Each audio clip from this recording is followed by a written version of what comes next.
Now the next question is, the number of bacteria in certain culture doubles every hour. If there were 30 bacteria present in the culture originally, how many bacteria will be present at the end of second hour, fourth hour and nth hour? Start करते हैं. The number of bacteria at the end of different hours forms a GP that is 30, 60, 120 and so on. मतलब क्या हुआ, starting में 30 bacteria थे और हर 1 our के बाद ये डबल हो जाते हैं. तो 30 का डबल 60, 60 का डबल 120 और इस तरह से ये नंबर चेंज होता जाता है. तो आप देखेंगे ये जो बैक्टीरिया बनेंगे, क्वांटिटी बनेगी, जो उसका नंबर बनेगा, जो काउंट बनेगा बैक्टीरिया का, ये जीपी फॉर्म करेगा. ये मैंने लिख दिया ऊपर. हेयर ए की वैल्यू 30 है, आर की वैल्यू क्या है 2 है, 60/32 है. अब उसने पूछा है क्वेश्चन में eight the end of second hour, second hour के बाद कितना बैक्टीरिया होगा. तो number of bacteria present at the end of second hour. तो सेकेंड आवर के बाद ये थर्ड टर्म बनेगी इस जीपी की. क्यों, ये तो ओरिजिनल है. 1 आवर के बाद ये हुआ, 2 आवर के बाद ये हुआ, ठीक है. तो 2 आवर के बाद देखो 120 आ रहा है, तो ये थर्ड टर्म बनेगी 1 2 3. A3 क्या होता है जीपी का, AR². तो A की वैल्यू 30 थी और R की वैल्यू 2, तो 2 का स्क्वायर ये आ जाएगा 120. नाउ 4 आवर के बाद कितना होगा, number of bacteria present at the end of fourth hour. तो क्या आएगा A5. ये फिफ्थ टर्म बनेगी इसकी. फिफ्थ टर्म की वैल्यू क्या होती है जीपी में, A × R4, A × R⁴. तो ये A30 है और R की वैल्यू 2 है. सॉल्व करेंगे ये 480 आ जाएगा. और लास्ट क्वेश्चन था, लास्ट पार्ट था क्वेश्चन का, nth आवर में nth आवर के बाद कितना बैक्टीरिया काउंट होगा, number of bacteria present at the end of nth hour. तो याद रखना है आपको, यहाँ पे एक वैल्यू ज़्यादा आएगी. जैसे nth आवर है तो AN+1 आएगा, ठीक है. तो AR⁴n फार्मूला हुआ इसका, और यहाँ पे A की वैल्यू 30 और R की वैल्यू 2. तो आंसर आ गया 30 × 2⁻. तो बहुत ईजी क्वेश्चन है, जीपी का यूज़ करके आप इसको करेंगे.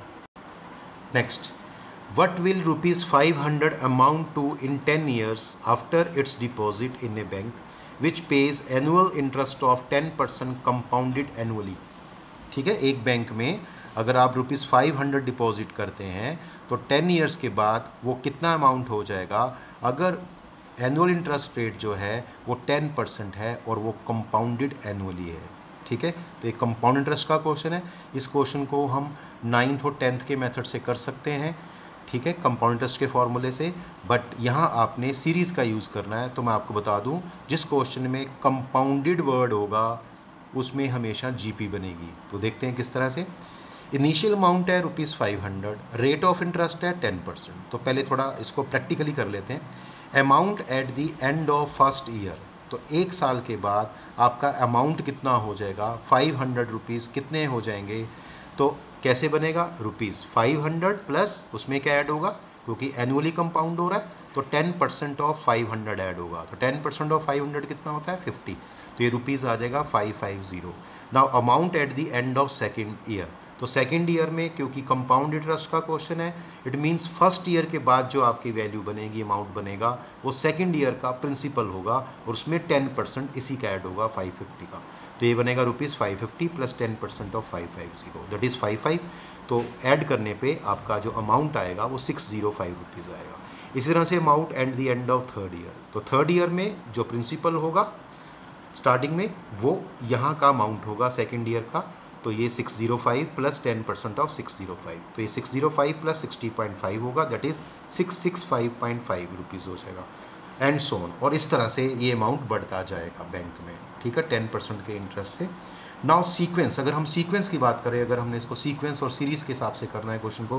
Now sequence of various amounts is, पहले 500 था, स्टार्टिंग में 500 था, फिर 550 हुआ, फिर 605 हुआ, फिर 665.5 हुआ, और इस तरह से डैश डैश डैश, और ये इस तरह से आगे बढ़ता जाएगा.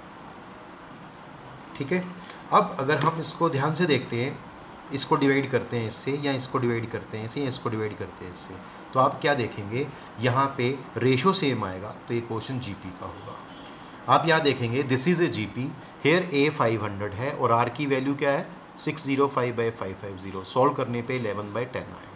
तो रिक्वायर्ड अमाउंट क्या होगा, रिक्वायर्ड अमाउंट क्या है, अमाउंट आफ्टर 10 ईयर्स. 10 ईयर्स के बाद कितना अमाउंट होगा. अब स्टार्टिंग में 500 है, तो इसलिए यहाँ पे आफ्टर 10 ईयर्स यहाँ A11th टर्म होगी इस जीपी की जो हमने पीछे दिखाई थी। तो A11 क्या होता है, A into r raise to power 10, ये जीपी में है ना। A की वैल्यू 500 थी, R की वैल्यू 11/10 थी, होल रेज टू पावर 10 होगी। इसको लिख सकते हैं 1.1 रेज टू पावर 10। तो क्योंकि अमाउंट की बात हो रही है तो रुपीज़ में आएगा, तो इसको लिख सकते हैं 500 इंटू 1.1 रेज टू पावर 10।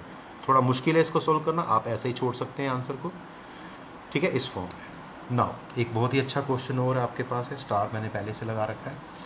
इसमें क्या है, if A, B, C are in GP, ये 3 नंबर्स हैं, A, B, C are in GP and A raise to power 1/x equal to B raise to power 1/y equal to C raise to power 1/z।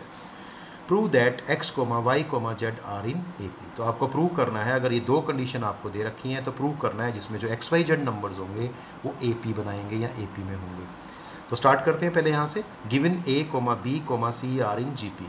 आपको मैंने lecture में बताया था अगर 3 terms GP में होती हैं तो रिजल्ट डायरेक्ट लिख सकते हैं क्या, मिडिल का square equal to first into third. तो मिडिल नंबर का square equal to first into third, इसको नंबर 1 मार्क कर दीजिए। अब इसके बाद आपके पास एक कंडीशन और दे रखी है, उसको लिखना होगा आपको, ठीक है।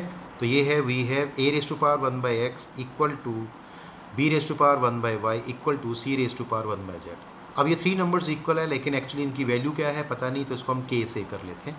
दी 3 वैल्यूज़ इक्वल टू K। अब एक बार इसको लेंगे इसके साथ, एक बार लेंगे इसके साथ और एक बार लेंगे इसके साथ। तो A raise to power 1/x किसके इक्वल हो गया, K के इक्वल।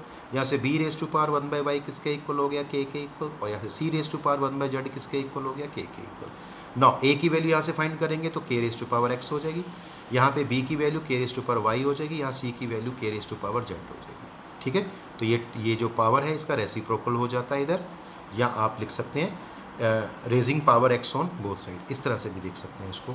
अब A, B, C की वैल्यू जो यहाँ आपने फाइंड कर ली, ये इसको आपने कहाँ रखना होगा, इस वाली इक्वेशन में। देयरफॉर इक्वेशन 1 इम्प्लाइज B की जगह क्या आएगा, K raise to power y, इसका होल स्क्वायर हो गया। A की जगह क्या आएगा यहाँ पे, K raise to power x into C की जगह क्या आएगा, K raise to power z। अब ये आएगा K raise to power 2y, base same होने से नंबर इंटू है, पावर ऐड होगी, K raise to power x plus z।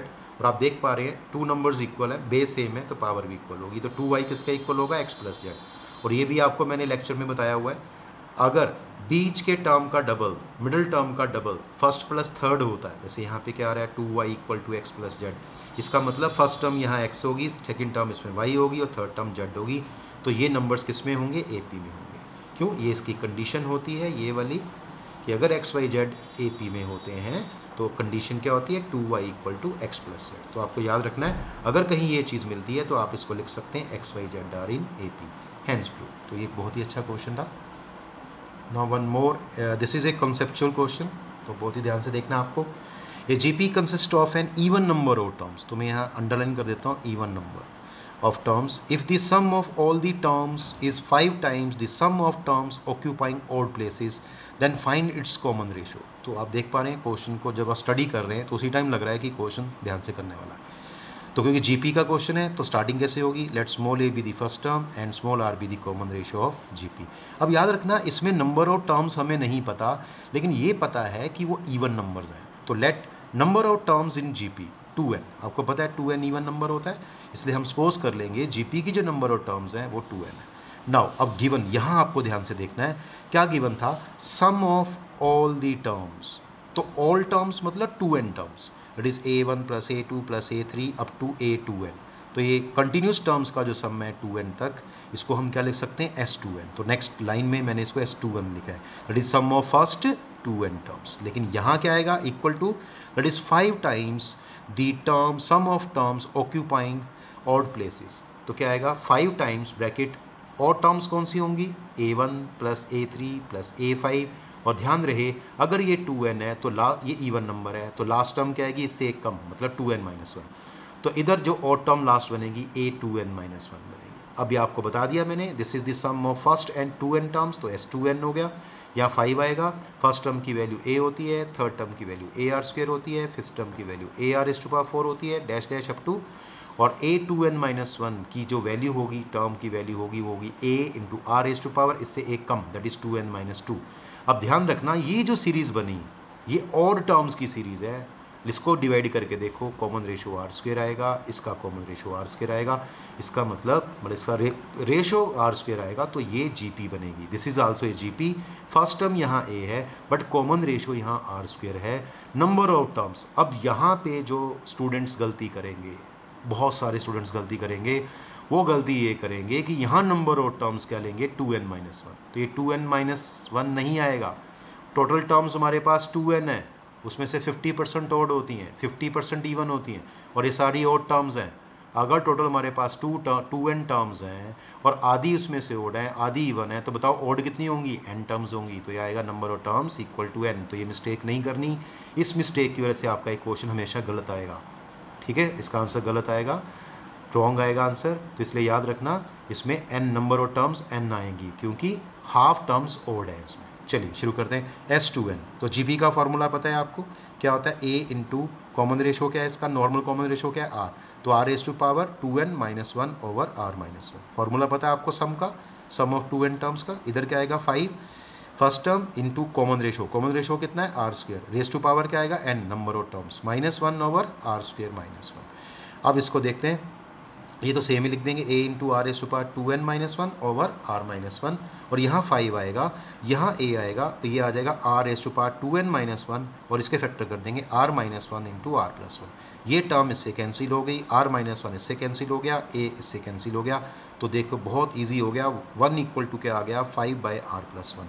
Cross multiplying it, r+1 equal to 5, और यहाँ से r की वैल्यू क्या आ गई, 4। तो आप देख पा रहे हैं क्या निकालना था आपको, फाइंड इट्स कॉमन रेशो। तो कॉमन रेशो की वैल्यू क्या आ गई, 4। तो बहुत ही अच्छा क्वेश्चन है, बहुत ही ध्यान से करने वाला है, that is a conceptual question.